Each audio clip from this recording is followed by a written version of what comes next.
राधे राधे दोस्तों। इस बार की जो एकादशी है वो कामिका एकादशी है। तो कामिका एकादशी कितने तारीख की है? 8 तारीख की है या 9 तारीख की है? तो 9 तारीख की जो कामिका एकादशी है दोस्तों, वो है 2 दिन की पड़ रही है। तो 2 दिन की पड़ रही है, इसका मतलब जो है कामिका एकादशी जो कृष्ण पक्ष में पड़ने वाली जो कामिका एकादशी है वो 8 तारीख को 1 बजकर कुछ मिनट में वो शुरुआत होने वाली है। मतलब दोपहर में सूर्योदय के बाद में जो कामिका एकादशी जो शुरुआत होती है, या कोई भी एकादशी हो, जो सूर्योदय के बाद में जो एकादशी, चाहे वो सूर्योदय के 6:05 में हो या 6:30 में या 7 बजे 8 बजे जो भी हो, मतलब जो एकादशी में सूर्योदय हो जाता है वह एकादशी त्याजित करने के लायक होता है दोस्तों। वो एकादशी बिल्कुल ही करनी नहीं चाहिए।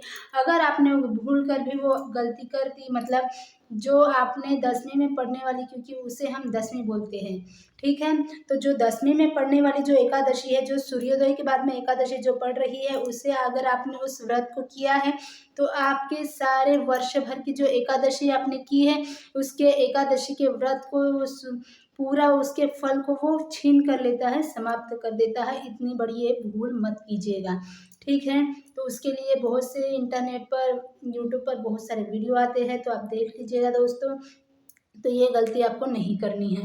तो जो इस बार की जो एकादशी है कामिका एकादशी, वैसे तो 8 तारीख को 1 बजकर लगभग शुरुआत होने वाली है।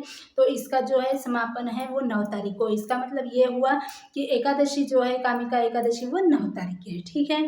तो आप सभी फ्रेंड्स जितने भी जो भक्त हैं, जो हरिजन भक्त हैं, जो एकादशी का व्रत करते हैं या फिर अभी तक नहीं किए हैं तो भी कर सकते हैं, ऐसा कुछ नहीं है।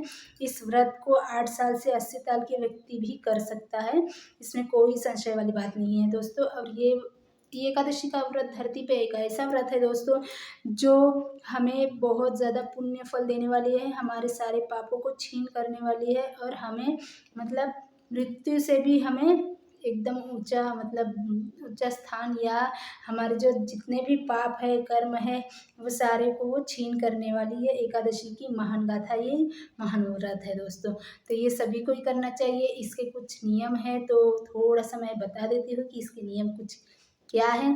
तो सबसे पहले ये जो व्रत है वो 3 दिन में पूरा होता है, आप सभी को ही पता है जो इस व्रत को करते हैं, ठीक है। वैसे तो ये 24, मतलब महीने में 2 बार आता है एकादशी, 15-15 दिन में, ठीक है। 15 दिन में एकादशी, ऐसा नहीं कि इस बार की जो 15 दिन के बाद में जो एकादशी आई, मतलब आज का हमने एकादशी कर लिया और जो आने वाला जो एकादशी है वो नहीं करेंगे, फिर उसके बाद में जो अगले महीने में जो 15 तारीख के बाद में आएगा या 15 दिन के बाद में आएगा वो एकादशी करेंगे, तो ऐसा मत कीजिएगा।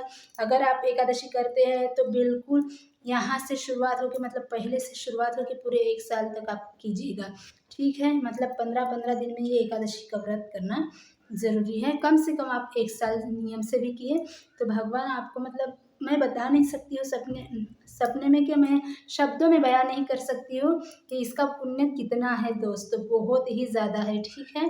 तो इसके थोड़े से नियम मैं आपको बता देती हूँ।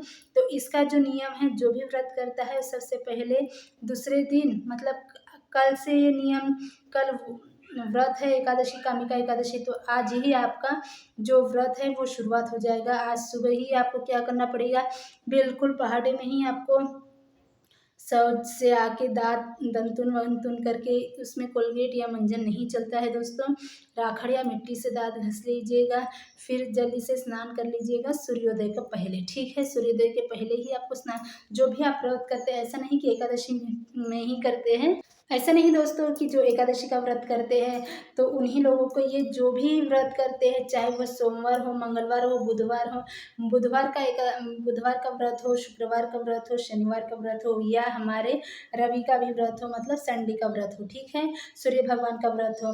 वैसे तो ये सारी जो चीज़ें हैं, जो व्यक्ति व्रत करता है उसे सभी चीज़ों का नियम का पालन होता ही है दोस्तों, ठीक है। तो ये कुछ कुछ नियमों का भी ध्यान करना पड़ता है। तो ये जो चीज़ें हैं आपको बिल्कुल, जो व्रत अगर करते हैं तो आपको बिल्कुल ध्यान देना है दोस्तों इस बात पर, ठीक है। तो पहला जो है आपको शौच से आ लेना है, दांतुन मांज लेना है, उसके बाद में स्नान कर लेना है सूर्योदय के पहले। उसके बाद में आपको इस व्रत में, आपको सभी को ही पता है कि तुलसी मैया की पूजा होती है, एकादशी मैया की पूजा, ठीक है। उसके बाद में आपको दूध और फलिहार से जो व्रत पूरा होता है वो बहुत ही ज़्यादा पावन, बहुत ही ज़्यादा पुण्य फल देने वाले होते हैं। ऐसा नहीं कि कुट्टू खा लिया, सिंघाड़े की लस्सी खा ली या फिर पेट भर लिया, डकार मार लिया, ऐसा बिल्कुल व्रत में नहीं। क्योंकि व्रत में अगर आप डकार आता है, नींद आती है, उबासी आती है, तो व्रत खंडित माना जाता है दोस्तों। बिल्कुल इस बात का ध्यान दीजिएगा। और व्रत में कभी सोया नहीं जाता। व्रत में अगर आप सोते हैं तो उसके भी पुण्य छीन हो जाते हैं। ठीक है, तो इस बात का भी आप ध्यान दीजिएगा। और साथ में ही आपको क्या करना है, जब भी एकादशी का व्रत होता है, जैसे आज तो ठीक है, आज दशमी है तो दशमी का व्रत है, और उस दिन आपको एक ही टाइम भोजन करना है। ठीक है, दोपहर में भोजन कर लीजिएगा। 6 बजे के बाद भोजन नहीं किया जाता है, इसका रात्रि को भोजन नहीं किया जाता है। ठीक है, और दूसरे दिन आपको मतलब 9 तारीख की कल आपको कामिका एकादशी है, तो आपको भी कल सुबह में वही रूटीन करनी है। बिल्कुल सुबह में पहाटे में जल्दी उठ जाना है। सब अपना रोज दान तून शौचालय से आकर स्नान करके, स्नान भी आपको आंवला के लेपन से, आंवला पाउडर से या तुलसी की मिट्टी निकाल कर रख लीजिएगा। इससे इसका भी एक सीक्रेट है। अगर आप तुलसी की मिट्टी से या आंवला के पाउडर से अगर आप स्नान करते हैं, बिना साबुन लगाए, बिना तेल लगाए, बिल्कुल तेल नहीं लगाना है उसमें भी।